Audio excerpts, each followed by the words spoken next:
Marine Le Pen tenait cet après-midi une conférence consacrée à la situation internationale. Justement, un ancien dirigeant de l'organisation américaine raciste, le Ku Klux Klan, a apporté son soutien à Marine Le Pen, en rendant notamment hommage à son père Jean-Marie Le Pen. Regardez le tweet.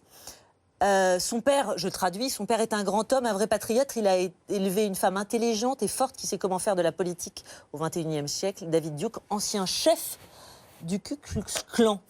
Évidemment, ce mouvement blanc, la suprématie de la race blanche. Vous acceptez ce soutien?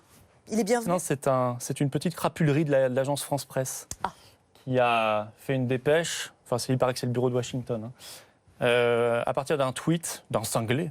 Un cinglé américain. Il paraît qu'il regarde BFM TV, on m'a dit aussi. Alors, je ne sais pas si c'est vrai qu'il lit les Inrocks. Je ne sais pas si c'est vrai. Qui avait apporté, allez-y. C'est le moment, voilà. Non, mais voilà, il paraît. Donc l'AFP va peut-être faire une dépêche contre vous. Alors, préparez-vous. il avait apporté son soutien à Donald Trump. Ça, vous pensez que c'est aussi une crapulerie? C'est une petite crapulerie de l'AFP, puisqu'on devrait laisser cette poubelle de l'histoire dans ses tweets et ne pas s'en préoccuper.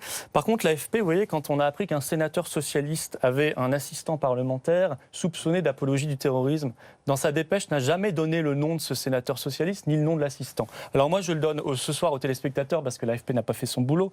L'assistant, c'est M. Yassine Chawat, ancien responsable socialiste à l'intégration. Le sénateur socialiste, c'est M. Roger Madec, qui est aujourd'hui un soutien d'Emmanuel Macron. C'est peut-être pour ça, d'ailleurs, qu'on a tué son nom. Mais c'est bizarre, ils ont fait une dépêche en mettant un sénateur socialiste et un assistant. Ils n'ont jamais mis le nom. Ils n'ont jamais mis le nom. Alors, voilà.